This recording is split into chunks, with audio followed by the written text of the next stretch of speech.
what's going on, YouTube? How you doing? How you doing today? How's life treating you? Y'all looking good today. Look at you over there. You got your cool hats on and your nice outfits. Y'all looking good today. You're looking good. Some of y'all over here wearing bonnets. But I understand, I understand the situation, because sometimes you don't feel like dressing up to watch YouTube videos, and I get it. I understand that, but you still look good. You still looking good. I sound like somebody's uncle. Buen dia, bon dia, bonjour. My name is Kendall W, and I'm here to give you my 5 tips that help me learn a foreign language. Now, a little bit before we go into that, just want to give you some background information about myself. I'm one of 6 children, the second youngest. Yes, I said 6. I'm African American. I'm black, y'all. I'm black. I love language and culture. I'm an extrovert. I love people, and I'm gonna give you my 5 tips that help me learn a foreign language. So here they go. I'm gonna go through them really fast, so I need you to pay attention. You ready? Like, I need you to be ready. You ready? You ready? Okay.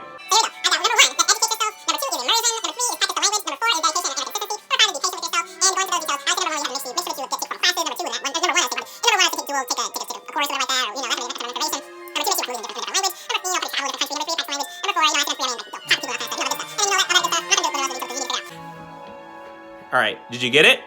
You got it? No, you didn't get it? And I told you to pay attention, so yeah, what it is. Sorry, you're out. Just kidding. Here are my 5 tips that help me learn a foreign language. Number 1, educate yourself. When I say educate yourself, I mean I would take a formal class or something, or get an understanding of the rudimentaries of that particular language that you're learning. For me, I was homeschooled as a child, so my mom introduced us to a lady in the neighborhood who was native to that area. We were learning Spanish. So when I was like 5 or 6 or 4, I don't remember how old I was, but we went to that lady's house and she taught us Spanish, and so I got the rudimentaries down and we knew the rudimentaries of it. So I speak Spanish, Portuguese, and I'm learning French. So for Portuguese, I took Duolingo, and that really helped out. But there were also other things that worked out in my favor. I lived with a Brazilian family for like 8 months, and that was awesome. But I also take Duolingo. I use that for learning French right now, so I'm still learning French. But that's a really effective app to use for sure, and it's free, so you're saving money on that as well. I highly recommend it. Tip number 2, immersion. And this is basically trying to put yourself in a situation where you're around it constantly, or you're really it's around you. You're saturating yourself with that language. Put your phone in that foreign language. So if you're learning, Russian, if you're learning different things, if you know enough to be able to understand enough, put your phone in that foreign language. For me, it was Spanish, so my phone was in Spanish. And then there's things like traveling abroad to a different country, to that particular country in which you're interested, if you got the money. With traveling, of course, that depends on the situation. For men, it tends to be easier for us to travel, but I know for women it can be different. Sex trafficking, all that stuff, I know it's so that's something that, of course, women be mindful. Of course, men, we should be mindful as well, but just specifically with circumstances, how they are, be careful, right? If you know an area that has a high population of that speaking area. So for instance, I know Illinois pretty well. I know in Illinois in Chicago City specifically, there is a huge Polish demographic there. So if you wanted to learn Polish, you can make if you were new to the area, you can make a lot of friends and that speak Polish and get to learn the language that way. But bottom line, immerse yourself in that language. One other thing that I did was I would watch movies in that foreign language. I wanted to learn Spanish, and then I wanted to learn Portuguese. So when I was learning Spanish, I watched movies in English with Spanish subtitles. So for instance, I'm watching Shrek, right? And there's that part when Donkey's all like, and in the morning, I'm making waffles. You would see that part in the movie, but in the bottom underneath it, you would say, en la mañana voy a hacer waffles. So you can know what they're saying and read what they're saying in Spanish, but understand what they're saying in English and make that correlation that way. Afterwards, I might watch that same movie or a different movie in Spanish with English subtitles. That way you're hearing the words in Spanish and getting a feel for the rhythm of how the language goes and how things how things are pronounced. And then after that, for me, again, I was learning Spanish, so I would watch the movie in Spanish with Spanish subtitles. That way I'm hearing them say things, and I would read it at the bottom what they're saying in Spanish, so I know what I'm reading and correlating and combining the two, making it very easy to understand. And then the next step would be watching the movie in Spanish without subtitles. That's a challenge for you. Tip number 3, you actually have to practice the language, right? You can't just straight up expect to know the language and you don't practice it enough. You gotta put some effort into it. I was mentioning before about being in areas where in immersion, speak with people that speak that language. For me, Spanish was easier because I don't know the exact statistics on it, but Spanish speakers are high population in America, so it's very easy to find a Spanish speaker in America. In certain states, in certain areas in America, it's pretty easy. But for me, for instance, I would talk to someone and they'd be like, oh yeah, my mom talks to me all the time in Spanish, and it's like, oh my goodness gracious. And that's a good point where you can be like, whoa, you speak a different language? Oh my gosh, no way. What language? You speak Spanish? Yeah. And there's your part where you can go ahead, and this is taking a risk, and it's not always comfortable, right? But if you want to learn a language, you gotta put the effort into it. I guess to give a thought out to that as well. I'm an extrovert, and even though I'm an extrovert, sometimes that can actually be a little challenging, because it's like you get the fear of, oh my gosh, should I talk to this person? They don't know me, and there's so much going on. I say push past it. Weigh the pros and cons. If I talk to this person, what's the worst thing that could possibly happen? I don't want to talk about it, or no, I'm not interested, or sometimes they might be offended. Whatever. You weigh out the pros and cons. This is your choice. That's how I approached it. One recommendation that I use for practicing the language is a website called Conversation Exchange. Again, the website is called Conversation Exchange. Extremely helpful for me. I mean, it helped me out a chunk. I met people from different countries.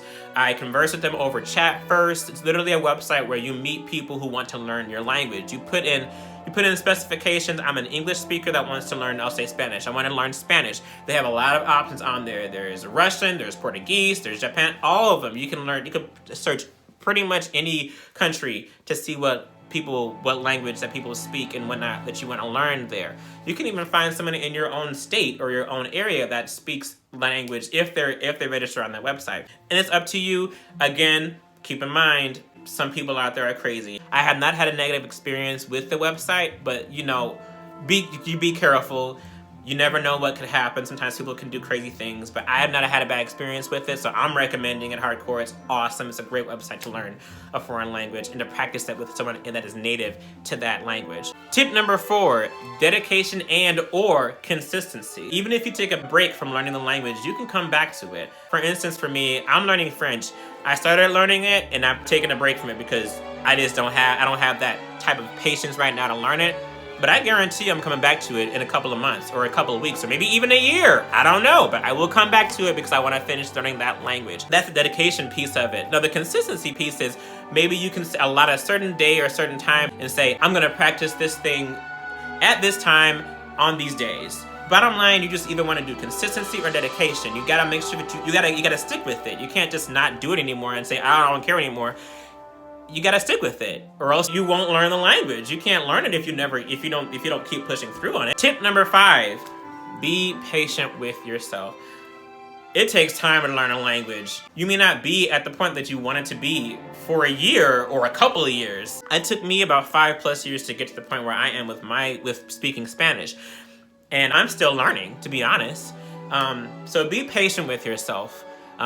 Don't get angry at yourself for not picking up a language quicker. Be patient with yourself. Bonus! You'll never fully know the language. I'll give you an example. Even to this day, I ask about pronunciation, or I ask about what is this word in Spanish. One of my friend's mothers, she's like my mother, she's my Guatemalan mother. I love her dearly.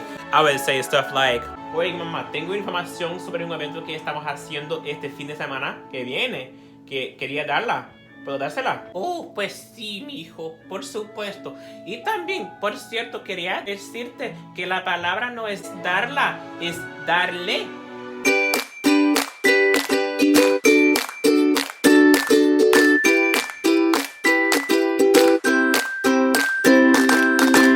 If you think about it, you'll never actually arrive. You'll always be learning. You'll always continuously learn. So keep that patience. Keep being patient with yourself. It ties to the patience factor of it. You'll never arrive, and that's okay. Like, you won't arrive, but you will arrive in different points where you want it to be. So keep that in mind. Keep your successes in mind, where you came from, how you couldn't pronounce this word correctly, but now you can. But you'll always keep learning. Just like there's a reason why we have English classes in America and why they even teach English as a degree, because you're constantly learning it. I speak English. I'm fluent in English. I'm a native English speaker. However, there are always things that I can learn about English. You'll always be learning about the language that you're studying. I'm always gonna be learning about Spanish. I'm always gonna be learning about Portuguese. I'm always gonna be learning about French. And for me, what I do personally, I don't like to label myself as bilingual because it's actually, to me, it seems limiting, and my pride won't let me get better. It kind of limits me. I'm bilingual and there's nothing else for me to learn because I've arrived. For me personally, that's not the way to go, because I can't learn anything else. That means that I've learned everything there is to know, and there's so much to learn about any language. You can always learn more about that language. So anyway, guys, those are my 5 tips / a 6th bonus one. For those of you guys who watched until the end. Hopefully this was helpful for you guys. Please like and subscribe if you haven't already. You know, I love the support. Love you guys much. Thank you so much for watching my video, my channel. I hope this is helpful again. And if someone hasn't told you already today, I love you, I support you, and God bless. Take care. See ya.